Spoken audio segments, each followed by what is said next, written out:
Hi. This past week I have been reading wonderful tributes to film critic Roger Ebert, who passed away April 4th. I'm from Chicago, Rogerstown, and I have been reading him and following his advice for decades. So I'm reading a tribute in the New York Times by A.O. Scott, chief film critic of the Times. His words were right on target. Then I came across this sentence: social media, another neologism and too often an oxymoron, was for him a tautology. Let me repeat that.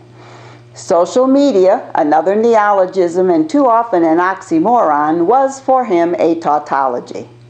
What? Is Scott or the Times trying to show off their vocabulary? Maybe. But all I could think of was Yvonne Lanagan.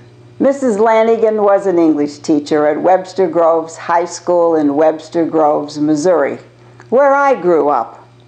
She was loud, had bold, quick handwriting, wore tight skirts and high heels, sometimes without stockings, and that was before it was fashionable.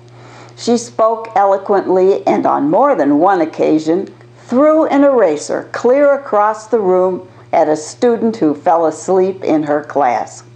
Mrs. Lanagan never was boring. She also gave us an assignment I will never forget. It was called 500 Words. She had prepared a list of 500 somewhat unusual words and gave us several weeks to find those words used in newspapers, books, and magazines. I remember scouting through Time magazine in particular because that's where I found many of the words. I don't think I found uses for all the words on the list, but I really tried.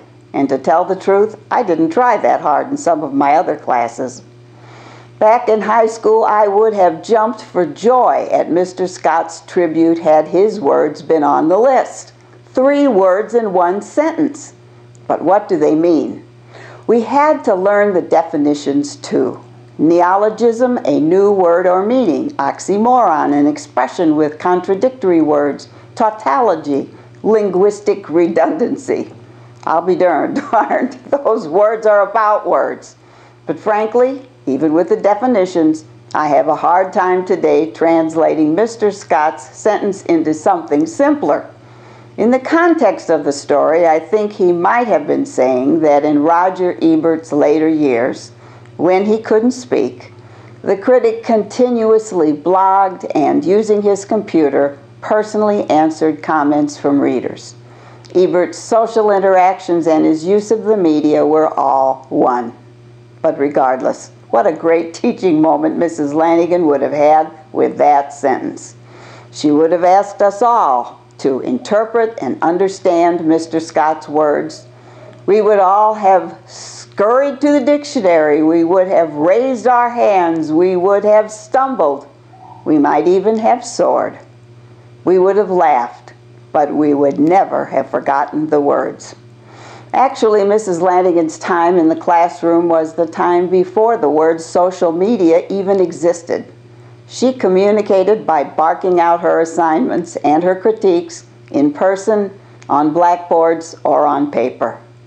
At the end of my 10th grade school year, Mrs. Lanagan asked which people in her class were going to be part of the school newspaper the next year and take her journalism class. Only a couple hands went up. Then she started recruiting, and eventually she pointed at me.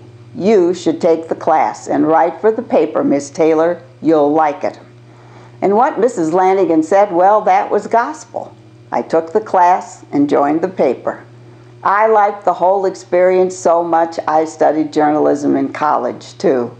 No, I didn't get as far as the New York Times and neologism, oxymoron, and tautology, but on a somewhat lesser note, I earned a living and did lots of writing.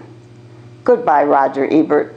The whole movie-going public will miss your insights and the lessons we learned from you about the movies.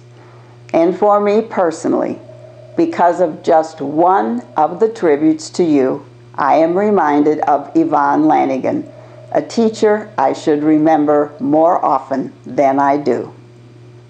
See you next time.